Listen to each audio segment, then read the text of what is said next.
Good day, guys. Welcome back to my channel. It's me, Nate. So as you just saw there, we were taking off in the F16, and we've actually got an F16 cockpit mod to go with it. So we've actually got a visual upgrade to the F16 here on the inside.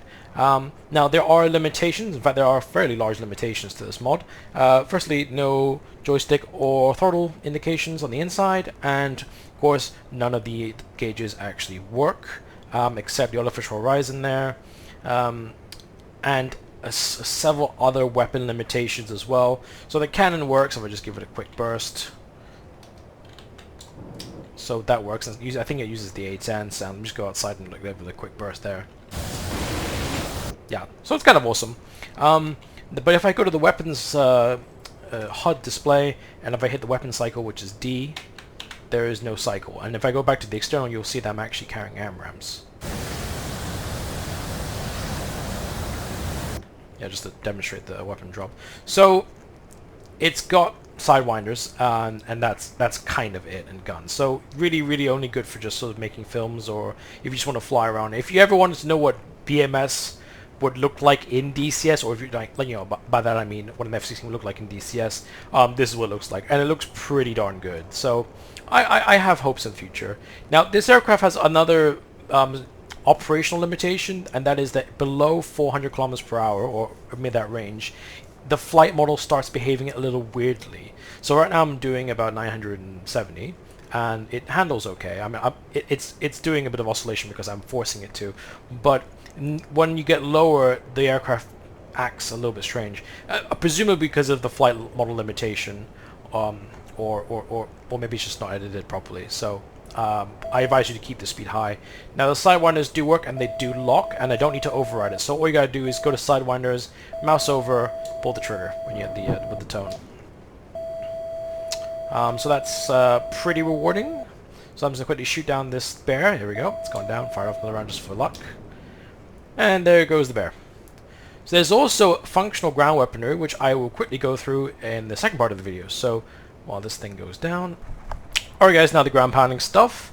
Now the F16 mod is only able to carry a very limited amount of weaponry. It carries a small selection of free-fall bombs, Mark 82s, Mark 84s, and Mark 20 Rockeyes, and it's able to carry a bunch of different types of Mavericks.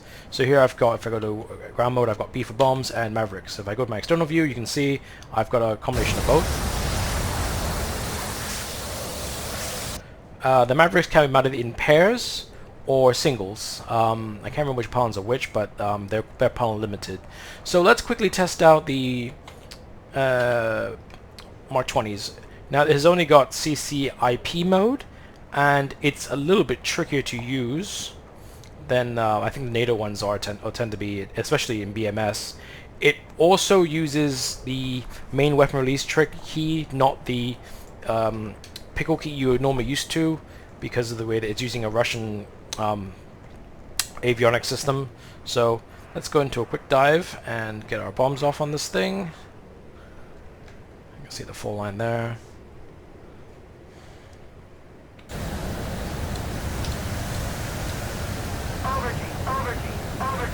Let's have a look at the ground target.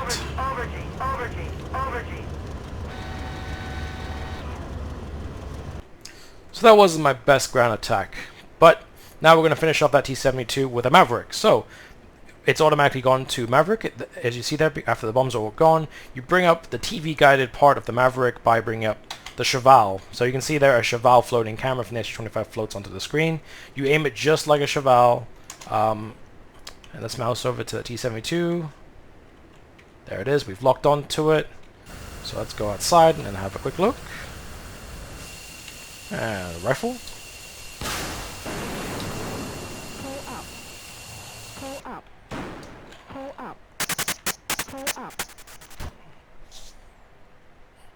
Alright guys, thanks for watching. I'll put the download link in the description below. I hope you have a little bit of fun with it, and it really is quite good to see what an F16 will look like in DCS, and I hope one day eventually we'll get a full cockpit in DCS with an F16. Alright guys, well this is Nate out. Thanks for watching.